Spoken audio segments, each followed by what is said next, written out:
বন্ধুরা আর মাত্র দুদিন পরে শুরু হতে চলেছে আইপিএল 2024, যেখানে কলকাতা প্রথম ম্যাচ খেলতে নামছে 23শে মার্চ।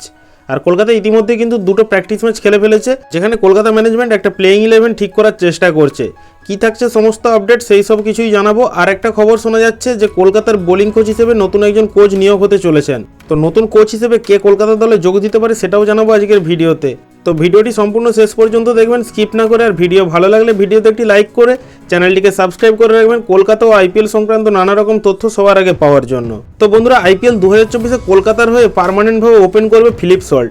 এটা প্রায় ঠিক হয়ে গেছে, কিন্তু তার সাথে ভারতীয় ওপেনারকে ওপেন করবে সেটা নিয়ে বেশ সন্দেহ থাকছে। কারণ যে দুটো প্র্যাকটিস ম্যাচ খেলা হয়েছে সেখানে ভেঙ্কটেশ আয়ার কিন্তু অনেকটাই স্ট্রাগল করছে, যেখানে তার ব্যাট থেকে কোনো রান আসছে না। একটা ম্যাচে 14 বলে 17 রান এবং অপর আরেকটা ম্যাচে 3 বলে 0 রান করে ফিরে গিয়েছেন।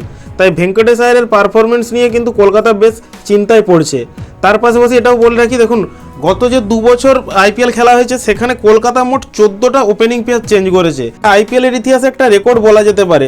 আর কলকাতার কোনো ওপেনিং পেয়ারই সেইভাবে পারফর্ম করতে পারেনি। আর গত 2 বছর পাওয়ার প্লেতে কলকাতা সবথেকে বেশি উইকেট হারিয়েছে, যারা মোট 56টা উইকেট হারিয়েছে, অন্য ফ্র্যাঞ্চাইজিগুলোর তুলনায় সবথেকে বেশি। তো এটা নিয়ে কলকাতার একটা বেশ সমস্যা থেকেই যাচ্ছে। তাই ভেঙ্কটেশ আয়ারের পারফরমেন্স যদি এরকম হয় তাহলে তার পরিবর্তে ইয়াং ইন্ডিয়ান ব্যাটসম্যান অঙ্গরিক্স রঘুবংশীকে তাকে খেলানো হতে পারে ওপেনিংয়ে। দেখুন আন্ডার-19-এর প্লেয়ার, তিনি দুটো প্র্যাকটিস ম্যাচে কিন্তু দারুণ পারফরমেন্স করেছেন। একটা ম্যাচে 28 বলে 42 রান করেছেন, যেটা ওপেনিংয়ে কিন্তু খুবই একটা ভালো খবর। আরেকটা ম্যাচে 26 বলে 37 রান করেছেন। তো রঘুবংশী ওপেন যদি খেলতে আসেন তো দেখা যাচ্ছে যে তিনি সুইং ভালো প্রথমের দিকে কন্ট্রোল করতে পারছেন, যেটা ভেঙ্কটেশ আয়ারের ক্ষেত্রে সমস্যা হচ্ছিল। আর তৃতীয়ত গুরবাজের কথায় আসলে, গুরবাজ প্রত্যেকটা ম্যাচেই ফ্লপ, প্র্যাকটিস ম্যাচগুলোতেও ফ্লপ গিয়েছিলেন। এছাড়া ওয়েস্ট আয়ারল্যান্ডের বিরুদ্ধে 3টে টি-20 ম্যাচের সিরিজে সেখানেও কিন্তু ব্যাট হাতে সেইভাবে কোনো রান করতে পারেননি। তাই গুরবাজকে তো সরিয়ে দেবে, এটা একদম কনফার্ম হয়ে গেছে। তাই ভেঙ্কটেশ আয়ার যদি পারফর্ম করতে না পারে তাহলে সেক্ষেত্রে অঙ্গরিক্স রঘুবংশীকে দিয়ে ওপেন করাবে।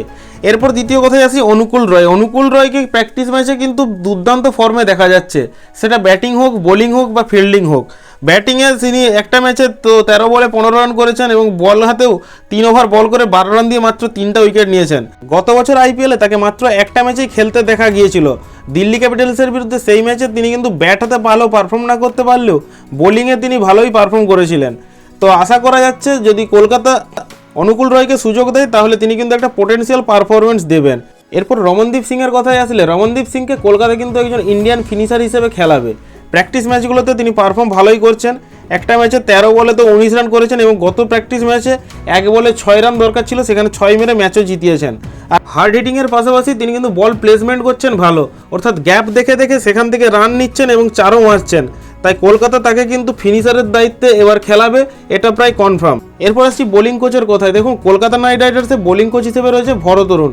তবে এবার আইপিএল 2024-এ কলকাতা কাপ জিততে যে কোনোভাবেই মরিয়া। তাই যেটুকু শোনা যাচ্ছে ইমরান তাহিরকে কলকাতা স্পিন বোলিং কোচের জন্য নিযুক্ত করা যেতে পারে এই আইপিএল 2024-এর জন্য।